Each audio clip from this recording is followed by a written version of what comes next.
Hi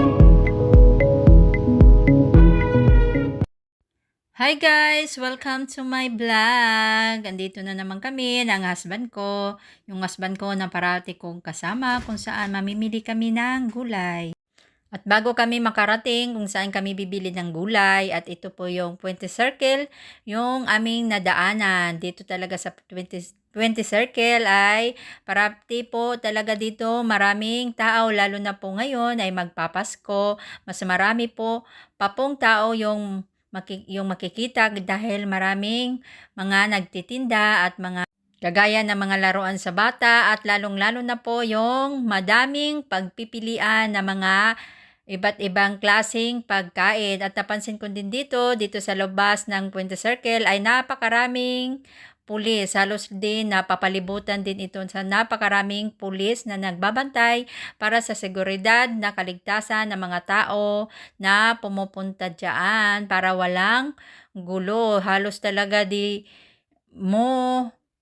namin pa natatapos yung pag-ihikot dito banda, at saka nandyan sa gilid din yung Robinson Mall, at paikot na nga kami para makapunta sa aming pupuntahan. Ay sadyang mag-ingat tayo, hindi lang sadyang, talagang araw-araw po ay mag-ingat po tayo sa ating mga lakad, at parati nating isama ang Panginoon sa ating mga pangarap. At bago po umalis sa bahay, ugaliin po natin na magdasal para sa safetyness na sa ating paglalakbay. At ayan o, napakarami na rin dyan nagbibinta tuwing gabi po yan sa gilid ng kalsada.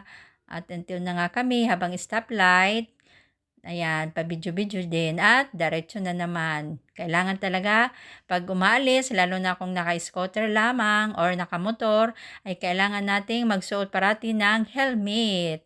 At ayan na nga yung mga gulay na ating bibilhin. Maraming pagpipilian dito sa Carpon.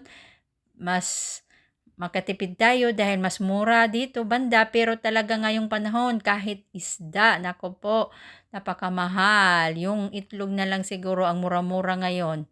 Mabuti na lang at nakamura kami dito ng maliit. At yung mga tuyo rin na nagpapasarap talaga sa pagkain natin.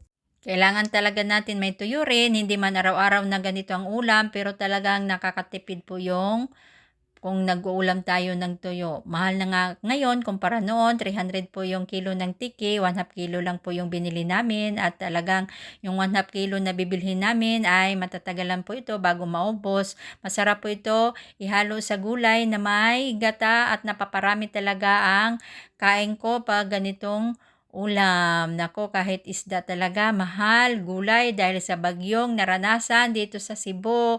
Kaya napapamahal talaga tayo dito. Diskarte lang sa buhay para magpatuloy at para makasya yung mga budget natin, lalo na po ngayong ay magpapasko na. Maraming salamat po sa patuloy na suporta.